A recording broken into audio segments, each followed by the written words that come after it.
The latest on the ACC. Should I be concerned about my ACC brethren who are facing one heck of a challenge as they try to keep their poor, pathetic conference together? You want to speak for your ACC brethren, Dave? You want to go? You want to be their ally? I guess I'll speak for them. All I can do right now is hold their hand and wait till the bitter end. Well, they got a nice little win in court. Basically, a judge has now, and this is the truth, denied a motion by Florida State to dismiss the ACC lawsuit in North Carolina. This makes it pretty likely, guys. The reason this is big, the legal battle with Florida State and the ACC is likely going to take place in North Carolina now, which is very friendly to the ACC.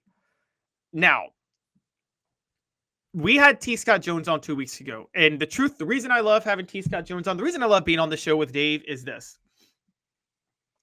A lot of the YouTube media sphere, the online media sphere, is telling listeners what they hope to hear so they can come back to it consistently. And so you've seen a lot of college football media tell you this ACC deal is not ironclad. It's going to break up, and Florida State and Clemson will be able to join the SEC because that's what people want to see. This ACC is a big elephant in the room and an albatross on everybody's neck because it's just like, it's annoying and it stalls the moving forward of college football. So everybody knows that that's how fans feel. So everybody in the YouTube sphere, particularly Florida State and Clemson YouTube spheres and Twitter, are telling you that they're going to be able to get out of this and they're going to win the lawsuit. But guys, in terms of the legal fight between Florida State and Clemson versus the ACC, in both individual cases, the ACC has a much stronger case. Because, as T. Scott Jones told us 2 weeks ago, Florida State and Clemson have to claim they were coerced into signing these deals.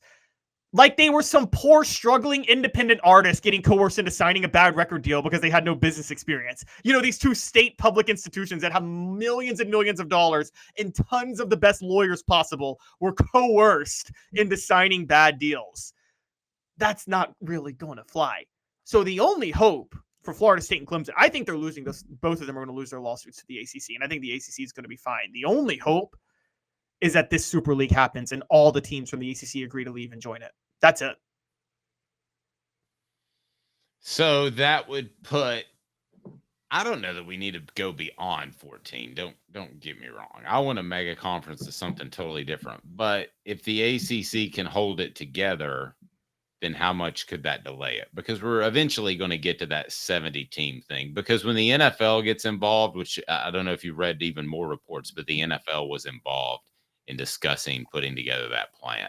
The NFL doesn't do a lot of things, well, except for the All-Star game, the Pro Bowl, that are total abject failures. And they're just starting to slowly pull that one out of the toilet. But other than that, they're pretty successful, Caleb.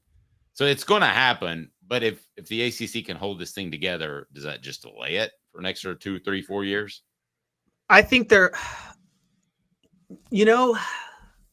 no, because of what the Super League planned. I thought it would delay it because I thought the Super League was going to go your route, 32-40 teams, and take the top teams just from everywhere. If you're going the 32-40 teams route, you're taking maybe 3 out of the ACC, right? Florida State, Miami, right, and Clemson. So this one I think they should fold on if this gets passed and then get 10 teams in. I'm sorry, Wake. Well, they would get the entire ACC because they just want all the Power 5 teams in. And again, you only need a majority of teams to vote to kill the ACC. Dave, what team in the ACC wouldn't agree to be in the Super League? Well, none. I mean, if you're Wake or you're Vanderbilt, you're concerned about the Super League because you could drop to relegation, right? Right. You're not crazy about this, but what choice do you have? Are you going to stand on the front of the Parthenon in downtown Nashville and say, by golly, I'm Vanderbilt, so you can take that and stick it because we're not going to do this relegation thing nor a super conference because Vanderbilt.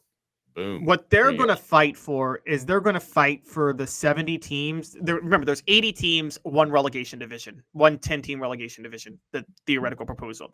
What Vanderbilts and Wakes are going to fight for is that they are locked into one of the 7 divisions and they never run the risk of being in a relegation division.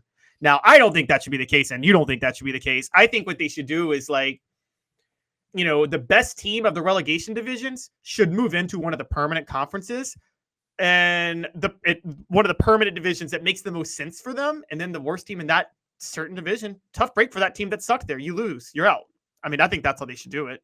But Caleb, you're taking these teams, and once you throw them out and you relegate them, they're never coming back. Oh, they're never coming back. They're never going to get the type of money to be able to bounce back. You might as well just shoot them. I mean, I don't understand why. I mean, seriously, why are you giving them any mercy whatsoever? Just get out. I mean, just, like the Purge movie, just go around and take out your Vanderbilts and your Wakes and all those schools, and it's one good purge for Calhoun. But Dave, Vanderbilt Wake Forest is just a great rivalry in football. Have you ever watched those games? You'll win me over with your relegation if it means specifically getting rid of those teams. There are some teams that it would be a shame if they were kind of caught up in the middle, right? Well, I think you would have to be. I could see a Mississippi State getting caught up in the middle if they try to pare it down at all. And I like the Ole Miss Mississippi State game. So I guess there are some teams out there. I would hate to lose a Northwestern, who I think is a borderline Vanderbilt, but a borderline decent football program. I like to see them struggle with smart players. There's some programs I would hate to lose that I would think would be at least close to the chopping block. Well, I think what would happen is this. So the relegation for the relegation division, that's year to year. Maybe they'll do something like you have to be at the bottom of your conference for 3 years, and then another team has to be like at the top of the relegation division for 3 years before they can move into like one of the permanent ones. Is that when they got to do some compromise like that, right? I have an idea. How about 3 reckless driving citations you get relegated for a season? 3. So Georgia's already relegated. Georgia, you are relegated based off-field behavior. You have been relegated. Off-field behavior. Could you imagine how that would work? Could you imagine if like Can we just do that tomorrow? Can we just put that in your back pocket, make a little note, and we'll hold that. Should all field issues be part of the relegation model? Oh my gosh. Okay, yeah. Love it. Let's get back to this real quick.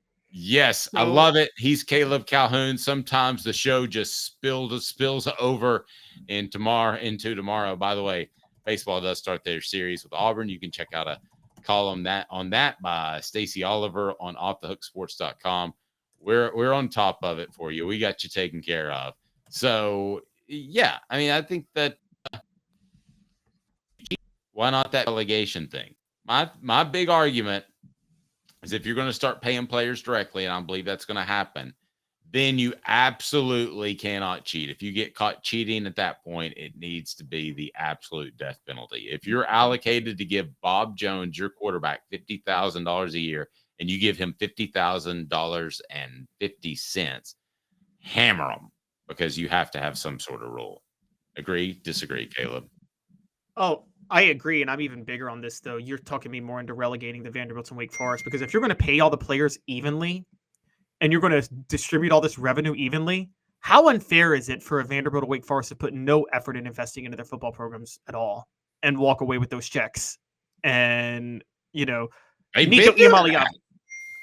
Yeah, this would even be a more extreme case of it. And, Nico Iamaleava would have to split his revenue with the backup offensive tackle at Vanderbilt in this way. And I'm like, God, I don't know. I just feel like it's not like the NFL where even the worst team with the worst owner still draws fans to their games. So you're right. There's more to work out here. But the long story short is, put it this way, here's the simple takeaway for this. The only way that Florida State and Clemson are getting out of that ACC is if this Super League happens. If this Super League doesn't happen, they're stuck in that conference till 2036. It's forever.